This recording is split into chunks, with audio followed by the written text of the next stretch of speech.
Primeira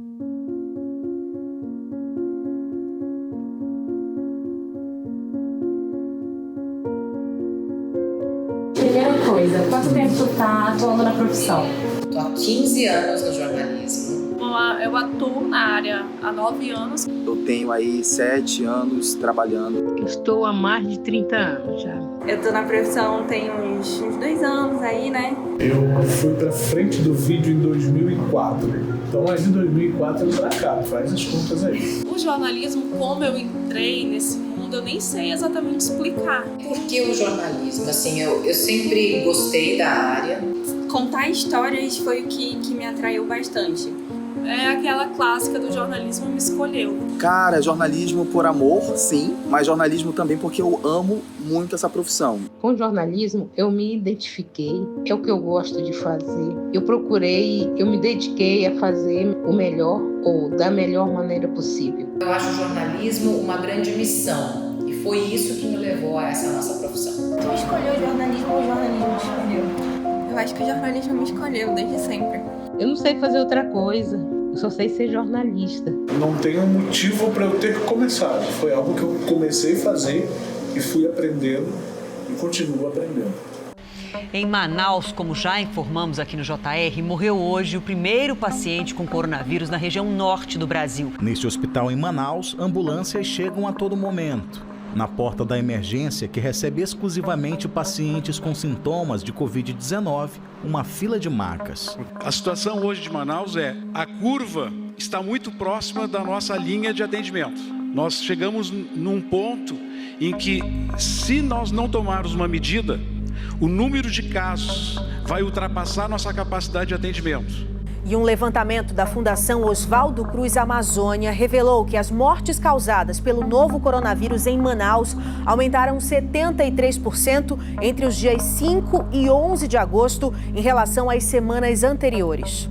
Nessa vala comum, 10 pessoas foram sepultadas de uma só vez. Nas últimas semanas, o número de enterros quadruplicou. A nossa média histórica era de 28 sepultamentos por dia. Ontem, por exemplo, foram realizados 135. O presidente editou ontem uma norma dizendo, Beto, que a imprensa como atividade essencial que não pode ser paralisada pelas medidas de enfrentamento ao novo vírus chinês, Enio. É isso aí. O decreto diz que as restrições impostas pelas ações de combate ao vírus não podem afetar o exercício pleno e o funcionamento das atividades e serviços relacionados à liberdade de imprensa, incluindo a circulação dos profissionais de mídia.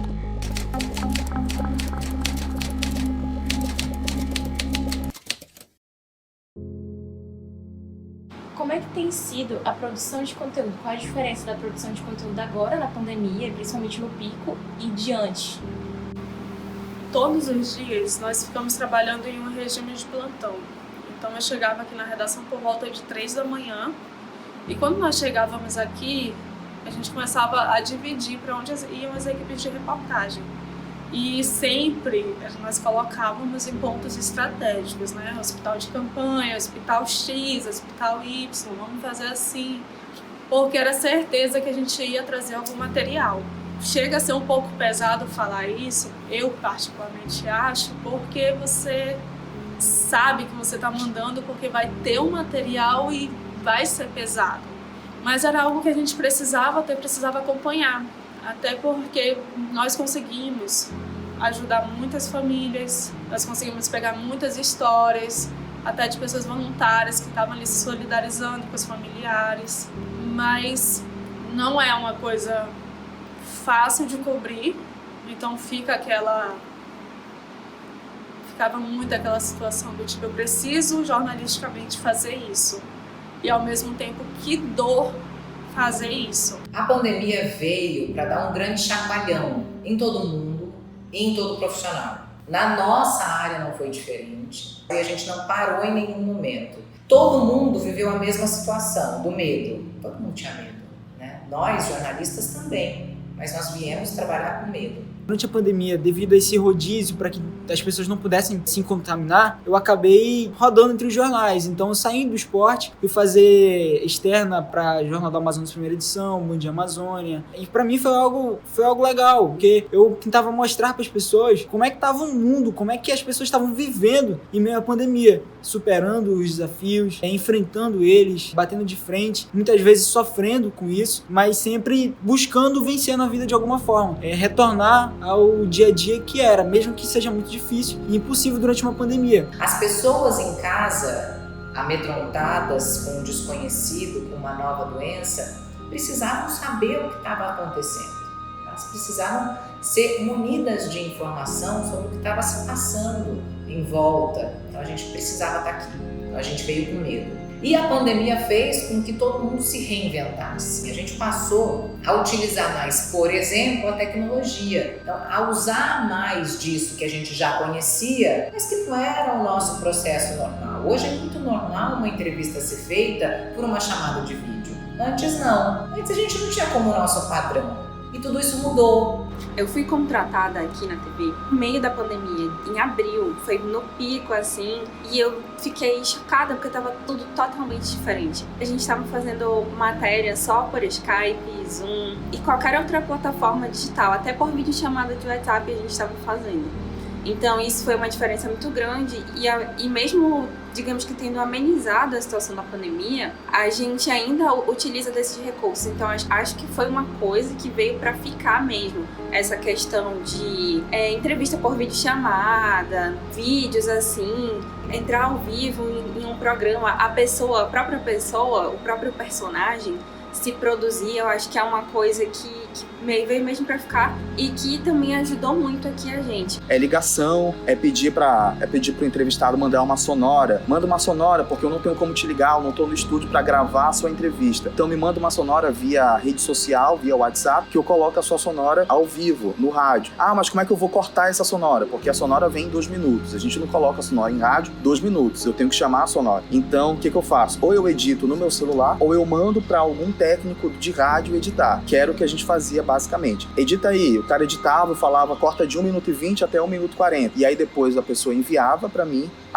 o áudio já cortado, para aí sim entrar no ar, não só em local, mas como na rede CBN também. Foi um trabalho logístico muito maçante e de fato muito estressante também, para todo mundo foi. Imagina, você trabalhar sem estrutura em casa. Foi desafiador. Eu tenho muitas fontes. Muito contato, muitas fontes, pessoas da minha confiança, que confiam em mim. São essas pessoas que me dão matéria, passam matéria para mim, colegas mesmo que estão aí pela rua, colegas jornalistas. Então, assim chegam as matérias para mim. Quando não, o jornal me passa a pauta. Aí eu vou atrás, pelo telefone mesmo. Eu faço contato pelo meu celular, eu escrevo pelo meu celular e mando para o jornal. Hoje qualquer um, vocês estão gravando comigo, coisa que antes era preciso contratar alguém para fazer, tá aí o celularzinho gravando. Eu acho que foi um período de readaptação para todos, para todo mundo, tanto TV, assessoria, todos os órgãos. E aqui, falando pelo lado da TV, a gente teve que buscar outras fontes. Porque se a gente pede de uma determinada assessoria, ela não consegue naquele prazo, porque o nosso deadline aqui na TV está muito apertado, o que a gente vai fazer? Busca outro pesquisador, ou pesquisador de fora. Uma coisa também que eu acho importante citar é que a gente tinha muito assim, sabe, aqui, pesquisador só daqui do Amazonas, só daqui de Manaus. E nesse período eu vejo que a gente pegou pesquisadores de outros estados, pesquisadores de fora, a gente conseguiu ampliar bastante o nosso leque de personagens entrevistados, justamente por essa questão das fontes as fontes que a gente sempre costumava pedir, estarem mais escassas. Então eu acho que a gente conseguiu ampliar esses nossos personagens e fontes e dados também. Pra gente do esporte, o bloqueio de conteúdo, eu acho que era algo natural. Nada estava acontecendo, estava tudo parado. A gente ligava para os clubes, para as nossas fontes internas dos clubes, com atletas, enfim, todos eles diziam a mesma coisa. Cara, não tá tendo nada, tá tudo parado, não tem novidade para ti. Então a gente ligava para as federações, a gente ligava nos tribunais de justiça desportiva, parou tudo. O que não agravou mais tanto a situação foi que sempre tinham notícias nacionais envolvendo o campeonato da Série A, enfim, que a gente tentava trazer para cá, porque para os times locais, para poder repercutir, porque senão se não tivesse essas notícias nacionais, o GE Amazonas teria pouquíssimas notícias, atualizações diárias, né, devido à pandemia. Todo mundo meio que acabou tendo que aprender. Não sabia mexer com tecnologia, mas teve que aprender por conta do momento. Como é que você se sentia vendo que nada melhorava, chegando pro seu ouvinte tendo que falar que tava tudo do mesmo jeito? A cobertura da Covid, ela foi maçante, né? Eu lembro que nas redações a gente chegava assim e o espelho, quando a gente abria o espelho do programa, era só Covid, era só informação de Covid. Entrevista falando algo de Covid, matéria falando algo de Covid. Então, tanto para quem ouvia ou para quem via, mas para a gente também falar desse assunto era bastante maçante, bastante complicado também, porque a gente também estava vivendo aquilo na pele. Então, nosso dever como jornalista naquela posição era passar a informação mais lúcida possível da realidade do que estava acontecendo. Agora, como vir e contar para as pessoas o que está acontecendo, era todo dia noticiar o caos.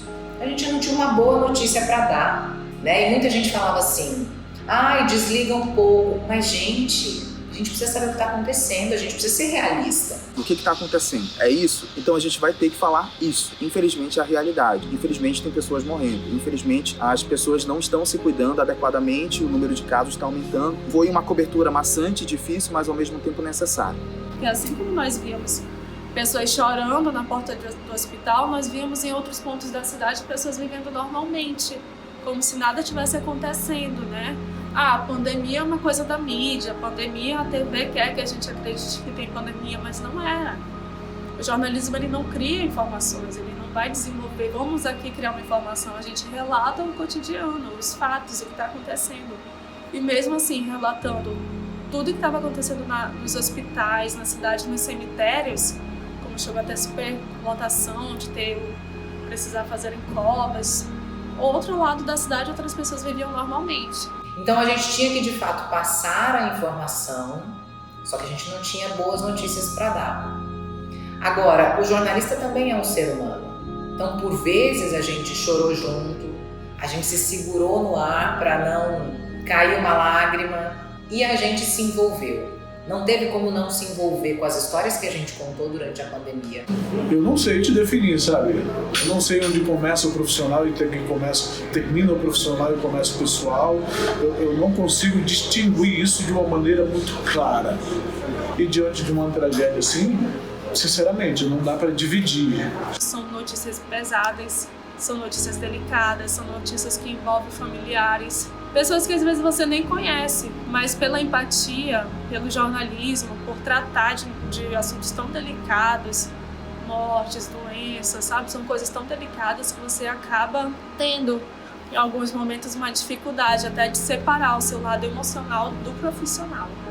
Eu jamais vou esquecer aquela profissional de saúde que se ajoelhou e chorou para pedir uma vaga para o pai dela, ele precisava de uma UTI, e ela, como profissional de saúde, sabia o que o pai dela ia enfrentar, e infelizmente o pai dela morreu. Então noticiar que o pai dela morreu, depois de tudo que a gente acompanhou, foi devastador, mas a gente teve que fazer isso, todo mundo teve que fazer isso. Como a gente de rádio não saía, não ia para a rua, a gente não conseguiu ver o quanto estava ruim. Então, o que a gente via era o que provavelmente as pessoas estavam vendo na televisão. Mas como a gente estava imerso nesse assunto, a gente acabou ficando mais... A gente sentia, né? Mais do que outras pessoas. Teve uma cena muito emblemática assim, durante a pandemia, que foi uma história de uma senhora que ela tinha perdido na casa o filho, a mãe, o pai, e estava com o marido dela no 28 de agosto, próximo de falecer, né? Aí a gente se coloca no lugar das pessoas, né? Ainda como produtora, eu cheguei a acompanhar uma equipe numa externa indo para o 28 de agosto, quando os containers estavam em frente ali ao hospital 28 de agosto. Ver aquele corpo sendo retirado do container e sendo colocado no caixão foi um impacto muito grande, porque por mais que eu soubesse que aquilo estava acontecendo, é uma coisa a gente vê pela TV e a outra coisa a gente vê lá no local, lá na frente do hospital. É um choque muito grande. Eu acho que essa também é uma boa palavra-chave, assim, sabe? Choque. Foi um choque de várias coisas. Um choque de realidade, um choque de noção porque a gente não tinha noção das proporções que isso tomaria. Eu acompanhei uma morte do músico, o Binho. Cara, aquilo foi muito forte pra mim. As pessoas longe uma das outras. Tinha uma moça, uma familiar, e ela com uma voz muito forte, uma voz bonita. Eu vou dizer pra vocês, eu me arrepiei naquele dia, quando eu cheguei naquele ambiente ali. Cara, eles não podiam se aproximar do caixão. Eles não podiam se aproximar um dos outros. E assim, uma despedida absolutamente estranha, diferente. E eu não sei dizer pra vocês, eu me coloco no lugar das pessoas. Tem que se fazer um esforço da empatia numa hora dessa. Foi difícil. E muitas contradições.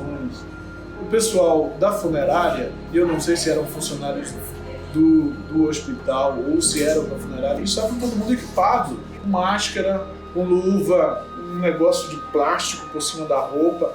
Mas os coveiros estavam com a luva e acabou. E mais, o pessoal que estava trabalhando no cemitério sequer sabia por que aquele negócio todo. Quando todo mundo foi embora, depois que eu vi a família, que eu vi as pessoas, teve um rapaz que chegou comigo, me pediu desculpa, se aproximou devagar. Desculpa lhe incomodar, mas o que está acontecendo aqui mesmo? Por que está nesse... O pessoal dentro do cemitério não sabia o que estava acontecendo.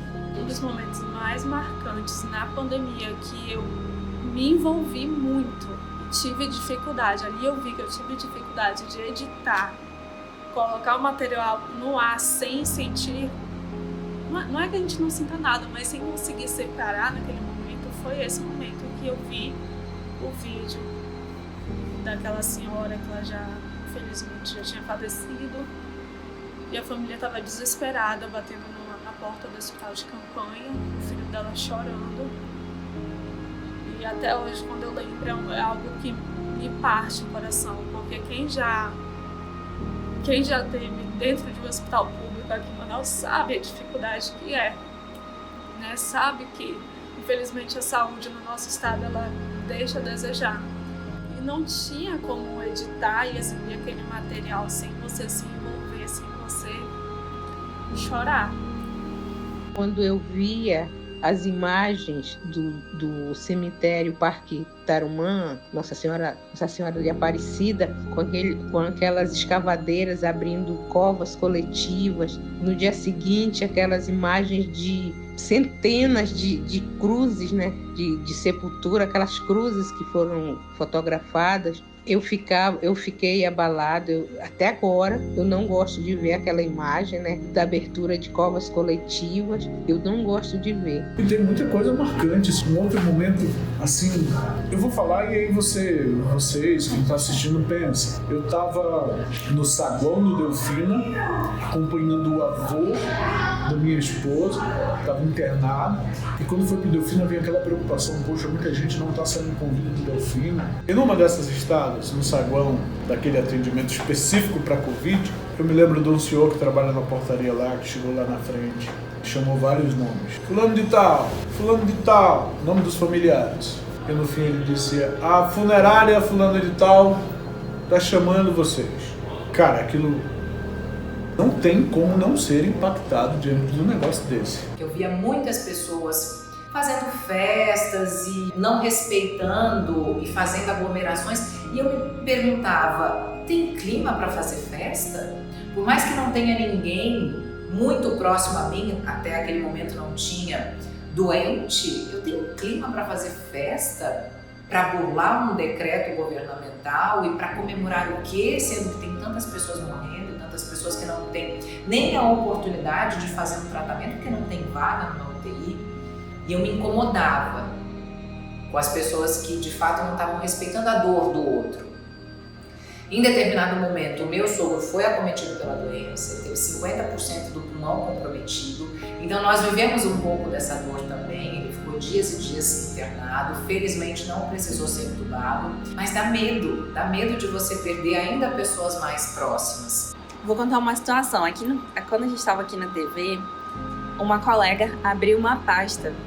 As pastas pra gente salvar arquivos, imagens e tal. Aí ela abriu, o nome da pasta é Pandemia 2020, aí é o 2020. Tipo, como se desse um precedente pra pandemia continuar em 2021. E isso é uma questão de experiência jornalística mesmo, que eu não tinha. Que eu fiquei, não é possível que a pandemia vá durar até 2021. E isso é o meu pensamento lá em abril. Mas agora a gente está em novembro e eu vejo que é possível. Ainda não tem vacina, não tem cura. Então, assim, isso é uma história para você ter ideia de como eu não imaginava que teria essa proporção que está tendo hoje. Pensou alguma vez em deixar de trabalhar? Cara, não. Sinceramente, não. Eu tinha muito medo, mas em nenhum momento eu pensei em não vir ou deixar de trabalhar. Eu tinha necessidade de estar aqui. Não pensei em deixar de trabalhar. Terminal 1 enquanto estava funcionando, 1h30 da tarde, 1h da tarde, aquele sol, 1h30 da tarde, fazendo link para o Amazonas. E se aproxima de mim uma mulher, no auge, no pico daquele negócio. Essa mulher estava com máscara, com touca, com luva, com um plástico por sobre a roupa. E se aproximou de mim, ofegante, muito agitada, e veio chegando para perto de mim e dizendo: moço, me roubaram, denuncia, chama a polícia. O meu filho está internado no Delfina, está com Covid. Eu ia levar medicação, alguma coisa para ele, me roubaram aqui no terminal. A mulher desesperada, porque tinham levado o celular dela. E aí ela falou abertamente que estava com um filho doente, que adoeceu, estava internado. E ela não parou, ela veio caminhando perto de mim, veio. E aí, vocês iam fazer o que naquele momento? Iam correr? Iam sair de perto dela? Sabe? Eu parei, olhei nos olhos dela, eu fiquei vendo até onde ela ia chegar. E ela chegou perto de mim e conversou comigo. Passou as informações, eu dei atenção para ela. Felizmente passou uma viatura na hora, eu pedi para ela acompanhar a viatura. Vai fazer o quê? Vai se esconder? Se eu fiquei preocupado que a minha família fosse infectada, fiquei. Chegava em casa na rua, já ia tirando roupa, tirando camisa, tirando sapato, separando as coisas, passando direto pro banheiro.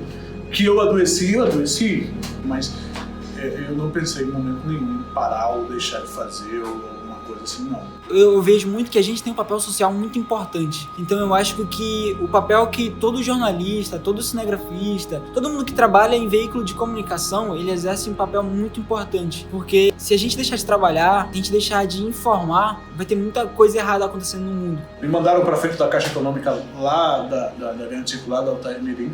O Manuel faz um link para mostrar a fila. Todo dia mostrando o link daqui, do Manhã no Ar, e vendo os repórteres falando, o pessoal lá na fila, não, beleza, vai ser do mesmo jeito. Fiquei no meio fio, mostrando a frente da agência e as pessoas na caixa. Foi impressionante. A gente chegou e já foi entrando no ar, as pessoas fecharam a rua e me cercaram porque queriam falar, porque queriam reclamar. Faz o quê? Sai correndo as pessoas? Não, abri o microfone, e era muita gente reclamando: cadê o Wilson Lima, cadê não sei o quê? Porque a gente é da crítica, o Wilson era daqui, tem uma cobrança que é natural, as pessoas fazem mesmo, estão reivindicando lá. E eu não gosto de deixar ninguém no vácuo. Se tem alguém querendo reclamar, eu vou pra perto, boto o microfone e deixo a pessoa falar. Todo mundo ouvia e, de fato, nós chegamos aqui ao colapso. A nossa situação foi de um verdadeiro caos, mas em nenhum momento eu deixei ou pensei em parar de trabalhar. O que tu acha que vai mudar na profissão agora com a pandemia ou então quando ela acabar? Assim, tudo tem um lado bom e um lado ruim, né? A pandemia trouxe, além de todos os problemas sanitários, uma grande crise econômica. E a nossa área também sentiu. Muitos colegas perderam o emprego e hoje eu vejo algumas empresas que se acostumaram a fazer com o mínimo. Então, algumas vagas foram fechadas. E hoje o profissional ele tem que ser um multiprofissional. Ele tem que atuar em todas as linhas. Então ele tem que saber fazer de tudo um pouco. Para nós profissionais, muito positivo a gente saber fazer de tudo um pouco. A nossa área perde em vagas, e isso é muito complicado, né? A gente perder vaga de trabalho, a gente ter menos profissionais trabalhando. Eu espero que a gente consiga retomar isso depois. Novas vagas sejam geradas, que essas vagas não sejam fechadas para sempre. Agora a gente ganha, como eu falei, a gente se reinventou, então a gente passou a usar mais a tecnologia, as entrevistas via chamada de vídeo cresceram muito e são hoje uma realidade mesmo. Então é saber aproveitar tudo isso. Do impresso, eu acho que vai mudar, porque hoje já está provado que a gente consegue fazer um jornal sem estar em redação, nas grandes redações, como antigamente. Texto dá para fazer de casa, edição dá para fazer de casa, dá para você trabalhar de casa. Eu acredito que vai mudar alguma coisa, sim.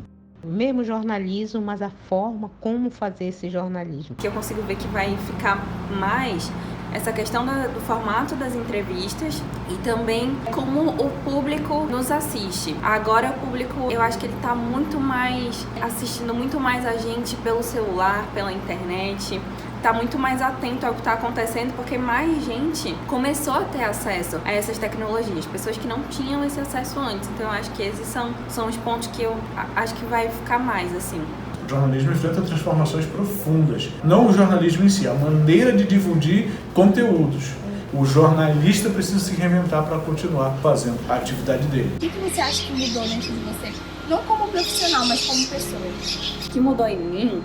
Então, eu sou uma pessoa muito mais resiliente. Quando você aprende a ser resiliente, você aprende a esperar, você aprende que tudo tem o seu momento ali e ser mais empática com as pessoas, principalmente nesse momento. Eu acho que todo mundo mudou, todo mundo tirou uma grande lição da pandemia. Hoje, com certeza, eu dou muito mais valor à vida, muito mais valor às pequenas coisas. Eu me envolvi com todas as histórias que eu contei, eu senti, sofri, mas de fato eu vou sair disso tudo uma pessoa que dá ainda mais valor à vida. Isso pode ser muito clichê, tá? Porque eu acho que de fato é bem clichê mesmo.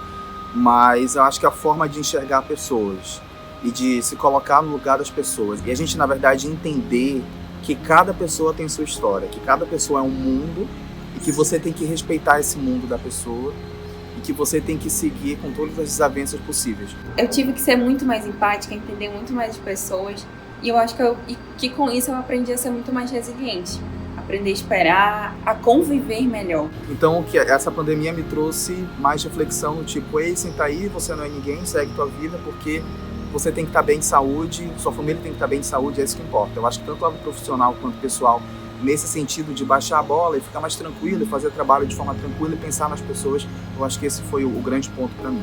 E se você pudesse deixar um recado para as pessoas, qual seria o seu recado? Eu diria para as pessoas, principalmente nesse momento de pandemia, pesquisar, sempre estar querendo melhorar, sempre buscando ser uma pessoa melhor. Eu acho que isso é o principal recado que, não sou eu, mas acho que esse é o principal recado que 2020 está passando para todo mundo. E sempre valorizar as pessoas que a gente tem por perto, porque a gente não sabe, piscar de olhos a gente pode perder alguém muito importante na nossa vida. O recado, eu acredito, de uma forma geral, é para as pessoas terem mais empatia. Né? Empatia pelas pessoas que estão trabalhando nesse período de pandemia, empatia porque precisa estar na rua, até por nós jornalistas, né, que muitas vezes durante esse ano nós fomos colocados numa posição ali de uma posição não muito confortável, né, de como se nós estivéssemos aproveitando a situação, e não é, de forma alguma não é isso. É um ano que tem sido difícil para todos, pessoas perderam emprego, perderam familiares, então assim, é um ano que agora as pessoas vão precisar correr atrás, se recuperar em todos os sentidos, economicamente, fisicamente, principalmente emocionalmente. Eu acredito que foi o ponto principal, assim, onde a pandemia mais machucou. Eu acho que não é só para mim. Se nós todos não aprendemos a valorizar o que realmente importa diante de tudo isso que nós vivemos, sinceramente. Infelizmente tem gente que continua assim, parece que não aconteceu nada, parece que a gente não perdeu nada. E isso para mim mudou profundamente. A gente precisa valorizar o que realmente precisa ser valorizado. Valorizar quem a gente diz que ama. E observar aquilo que a gente deixou de valorizar, sabe? Vamos dar mais valor à vida, a cada detalhe, porque a gente sabe que tudo passa. A gente tem que aproveitar muito e ser muito grato a tudo. Vão viver, vão fazer o que vocês quiserem fazer, sabe? Eu acho que a vida é muito pequena mesmo, de fato, e a gente está passando por tantas situações horríveis, e a gente já perdeu grandes pessoas, e pessoas que a gente queria que estivessem aqui com a gente agora, e a gente queria viver mais com elas agora. Então, eu acho que a gente tem que viver, é bem clichêzão, mas eu acho que a gente tem que viver mesmo, e ter história para contar com os nossos famílias e com os amigos e com as pessoas que estão perto da gente e se conhecer, principalmente. Acho que é o ponto principal de tudo isso. A gente tem que sair disso melhor, né? Eu não acho que a gente tem que voltar a ser o que era antes. Eu acho que a gente tem que sair disso melhor e continuar buscando essa melhora como pessoas individuais e sociedade num todo. Hoje eu tenho 25, então amém, Senhor, que isso aqui não caiu. Isso foi muita libertação de... Mano do céu! Foi bem aqui, cara! Gente, isso quase cai na minha cabeça. Mano, isso é pro Domingão do Faustão. Gente, já pensou caído na minha cabeça. E no meio da pandemia, tive a ideia de criar um quadro pro Globo Esporte, que é o... Pô, acabei de esquecer o nome do meu quadro que eu criei. GE em Casa. Tive a ideia de criar o GE em Casa, que é um quadro... A princípio era para ser online, era um quadro pro Globoesporte.com, sobre coisas atípicas do mundo do esporte. Era um quadro que todo mundo gravava com o celular em casa e editava. A gente juntava todo o material e editava. Foi um desafio a mais pra gente, mas que rendeu grandes frutos. A Tati e a Jéssica estão fazendo um TCC sobre a pandemia, sobre a coisa da gente trabalhando. Que legal. Pandemia. Tem dias e tem momentos que...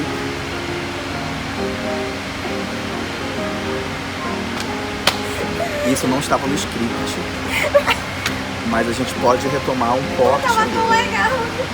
Tá, eu tô com postura porque eu sou uma pessoa que não tem postura. Ai, eu acho ótimo.